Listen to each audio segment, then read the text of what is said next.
गुरुदेव, कृपया उस कहानी का आध्यात्मिक अर्थ बताएं जिसमें 1000 शिष्यों में से 999 जलकर भस्म हो गए और केवल एक शिष्य जीवित बचा जो आगे जाकर ब्रह्म राक्षस बना, जिसके कारण पतंजलि योग सूत्र हम तक पहुँचे। ये पहेली है, पहेलियों को खोल के नहीं बताते, अपने आप खोलते जाओ। फिर भी हम कुछ आपको ये हिंट्स दे सकते हैं। हिंट ये है, जो आधा ज्ञान पाता है वो ब्रह्म राक्षस होता है। तो आधा ज्ञान पा करके अपने आप को ज्ञानी जो समझता है वो आदमी ब्रह्म राक्षस। जो नहीं जानता कुछ वो कुछ नहीं करता, जो जान लेते हैं वो सब भस्म हो गए, माने वो उनका अस्मिता समाप्त हो गया, वो विलीन हो गया, अनंत में एक हो गया। मगर जो बीच में कुछ जानता है और कुछ नहीं जानता, वो लोगों को उपद्रव करता है, उपद्रवी बना देता है। ये बहुत ऐसे लोगों को आप देखते हैं समाज में, कच्चे घट होते हैं। कई लोग इस तरह से अपने आप को बहुत ज़्यादा मानने के लिए चल पड़ते। मैं उनको कहता हूँ, भाई जरा संभालो, अभी घट कच्चा है, इसमें पानी डालोगे ना पानी रुकेगा ना घट रहेगी, इसको पकने तो दो। मैंने कई लोगों को बोला ये बात। जो जल्दीबाजी है उनको गुरु बनने की शौक, ऊपर चढ़ने की शौक, स्वामी बनने की शौक, कुछ तो कुछ बनना, मैं भी कुछ हूँ दिखाने का शौक। हाँ, वो ज्ञान थोड़ा बहुत सीखा है, उससे कुछ तो लोगों को लाभ होने लगता है, तो वो लोग ताली बजाते हैं, इनकी प्रशंसा करते हैं तो और चढ़ जाता है, अस्मिता और लगती है, अरे बहुत अच्छा लग रहा है, अरे रस आ गया। जिसमें रस आ जाता है आदमी उसको छोड़ता नहीं है। और मान सम्मान में, गुरु बनने में रस आ जाता है, फिर फंस गया आदमी। ऐसे लोगों को यही कहना है कि ठीक है, करो, बनो गुरु। तो हम तो चाहते हैं हर एक आदमी गुरु बने, बनना भी चाहिए और हो भी हो। गुरु बने क्या, जो और लोगों को जो तुम जानते हो वो रास्ता दिखाया, थोड़ा सिखाया, तुम आगे बढ़ रहे हो, उनको थोड़ा पीछे का रास्ता दिखाते गए, वो बने।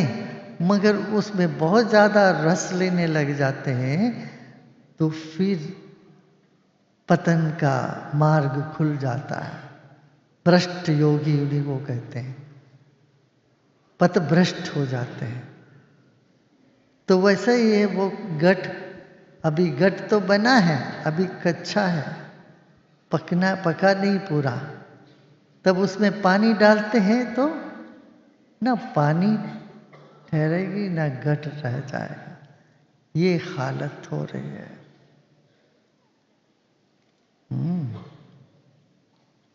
परिपक्वता आना चाहिए, वो आ जाता है परिपक्वता, विनम्रता से, सहजता से और प्रेम भाव से परिपक्वता आ जाती है, और कष्ट सहन करने की शक्ति से आ जाती है। टीका टिप्पणी सहना चाहिए लोगों को, वो सहते हैं तो मजबूत हो जाते हो। फिर कोई चीज तुम्हें हिला नहीं, तुम्हारा मुस्कान को कोई छीन नहीं सकता। ऐसे तुम अंदर से मजबूत हो जाते हो, ठोस बनते हो। तब तुम्हें किसी पद की, प्रतिष्ठा की, अस्मिता की आवश्यकता ही नहीं है, उस पर तुम्हें रस नहीं मिलता। क्यों, तुम खुद ही रसमय लगे, अपने में मस्त हो, है ना। तो कई बार वो नहीं करते हैं, उनके इर्द गिर्द की चेले ऐसे बना देते हैं, उनको बहुत ज्यादा चढ़ा देते हैं। एक तरह से वो अच्छा है, उनके लिए तपस्या है। पक्के नहीं हैं अभी, तो उनके लिए तपस्या समझ के चले तो अच्छा है। उसको अस्मिता में बदल देते हैं, वो मेरे वजह से और मेरे अस्मिता से ये सब हो रहा है, मैं भी कुछ हूँ समझ लेते हैं, तो बस वो फिर सीढ़ी उतरने लग जाते हैं फिर।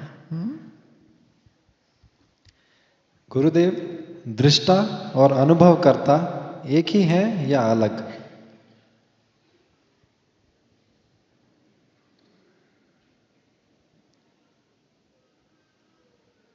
सबका अनुभव कैसे अनुभव होता है? देखने से, सुनने से। देखने वालों को तो अनुभव होता है ना, तो जो अनुभव करता है वही तो दृष्टा है, वो एक ही है, पर्यायवाच है। गुरुदेव, सामाजिक अन्याय देखकर मन व्यथित होता है और उसे सुधारने का प्रयास करते समय आसक्ति हो जाती है। कृपया मार्गदर्शन करें कि आसक्ति और वैराग्य में संतुलन रखते हुए सामाजिक कार्य कैसे करें। बिल्कुल कर सकते हैं, जैसे अपना कर रहे हैं। नहीं हो रहा है क्या? अपना ये सब कर ही रहे हैं। हमारे देखो टीचर जितने हमारे शिक्षक हैं, जितने अध्यापक हैं, सब कर ही रहे हैं, कर सकते हैं।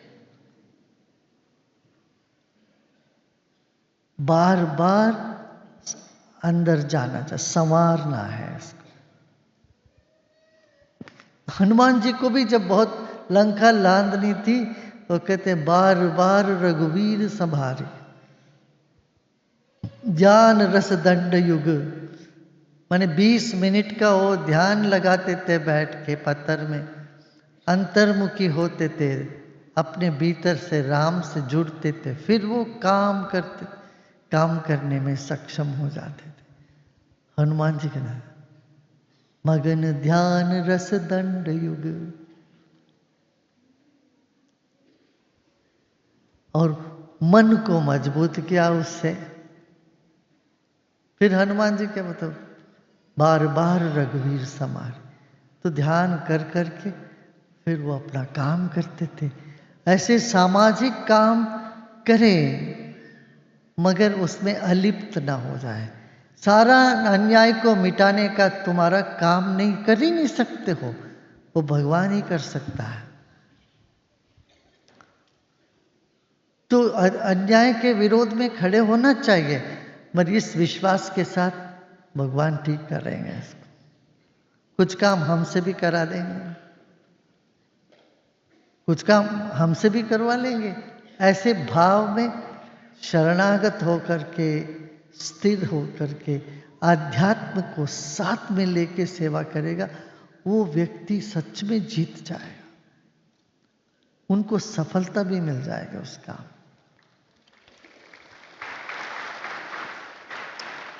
सिर्फ अन्याय अन्याय करके उस रोष में बैठे रहोगे, तुम्हारा दिमाग में क्रोध के सिवाय, द्वेष के सिवाय और कुछ नहीं होगा। जब क्रोधित होते हो, द्वेष में भर जाते हो, कमजोर हो जाते हो भाई। हाथ पांव कांपने लगता है, बेचैनी होने लगती है, नींद नहीं आती है, भोजन नहीं पचता है। इस तरह की परिस्थिति में तुम अन्याय के विरुद्ध लड़ोगे कैसे? खुद ही कमजोर होते जा रहे हो इससे।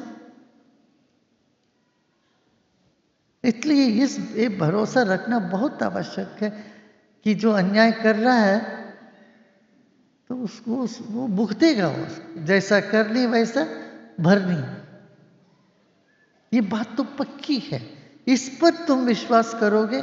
और विश्वास करके चुप हाथ बांध के बैठ जाना नहीं, विश्वास के साथ काम करो, तब सिद्धि होती है।